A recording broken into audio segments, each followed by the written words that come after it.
Once upon a time, there was a stray cat who spent her days wandering around a big city. It wasn't a particularly fancy city or a particularly historic one. It was just a regular city full of regular people going about their regular lives. But this cat wasn't any regular cat. You see, she had a thirst for adventure and a hunger for something more than just the usual cat food. She wanted something special, something extraordinary. And then one day she found it, a small, tattered map tucked away in the pages of an old book that had been left out on a park bench. The map was filled with faded ink drawings of streets, buildings, and landmarks. But every single place had been rubbed completely clean of its name, and so the cat set off down the oldest, dustiest path she could find, determined to name every place she passed along the way. First, there was the House of Biting Dogs. Well, there were no longer any houses here, only a small patch of grass and a rusty fire hydrant, so she named it Hydrant Square. Next came the Crooked Chimney, which turned out to be a crooked chimney, nothing more, nothing less. And finally, she came across a cobbled courtyard, empty except for a weathered statue of a man holding a briefcase and a sandwich. Since no one seemed to know who he was, she decided to call him Ernest and made sure to stop by his statue every day for a little chat. As the cat continued on, the landmarks grew fewer and farther apart.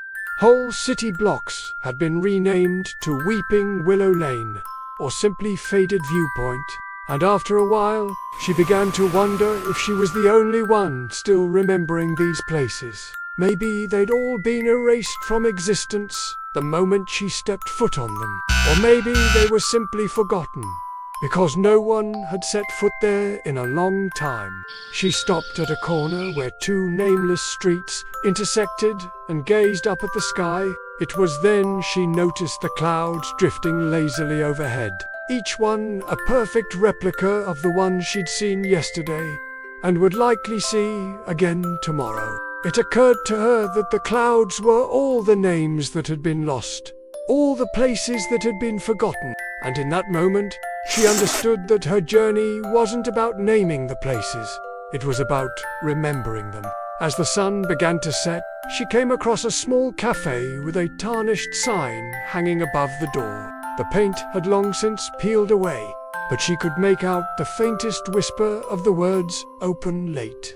Peeking through the window, she saw a woman sitting alone at a table nursing a cup of tea. Without hesitation, the cat pushed open the door and walked in.